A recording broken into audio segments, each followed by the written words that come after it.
চোখ রাখবো আবহাওয়ার খবরের দিকে। গতকাল রাতে বৃষ্টির পর আজ সকাল থেকেও আকাশের মুখ ভার রয়েছে।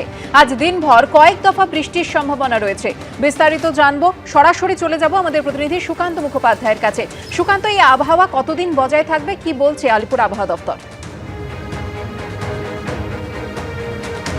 একেবারে দেখো, গতকালকে দ্বিতীয় দফার নির্বাচনের পরে সন্ধ্যার বেলা থেকে কিন্তু কালবৈশাখীর ঝড় কিন্তু বিভিন্ন জায়গাতে আছড়ে পড়ে এবং দমকা হাওয়া, যার আলিপুর আবহাওয়া দপ্তর সূত্রে খবর যে প্রায় 70 কিলোমিটার গতিবেগে এই ঝোড়ো হাওয়া ছিল।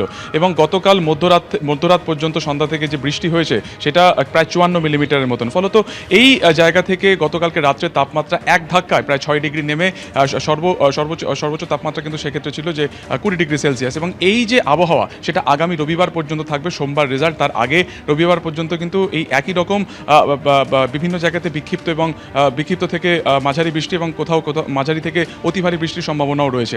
আজকেও দিনভর কিন্তু এরকমই ওয়েদার থাকবে। আজকে সকাল থেকে যেটা দেখা গেছে যে কয়েক পশলা বৃষ্টি হচ্ছে শহর কলকাতাতে, 24 পরগনা এবং দক্ষিণবঙ্গে। এবং আজকে সন্ধ্যার পরেও এই একই রকমভাবে কিন্তু দমকা হাওয়া সঙ্গে ঝড় বৃষ্টি হওয়ার সম্ভাবনা রয়েছে 40 থেকে 50 কিলোমিটার গতিবেগে। অন্যদিকে উত্তরবঙ্গের দিকে যদি তাকানো যায় তাহলে সেখানেও কিন্তু আগামী রবিবার পর্যন্ত একেবারে ভারী বৃষ্টি থেকে অতি ভারী বৃষ্টির সম্ভাবনা রয়েছে। প্রায় 200 মিলিমিটার পর্যন্ত বৃষ্টি হতে পারে এমনটাই সম্ভাবনা রয়েছে কোচবিহার, দার্জিলিং, কালিম্পং সহ 5টি জেলাতে। ফলত আগামী রবিবার পর্যন্ত এরকম একটি মনোরম আবহাওয়া থাকবে এমনটাই বলা হচ্ছে।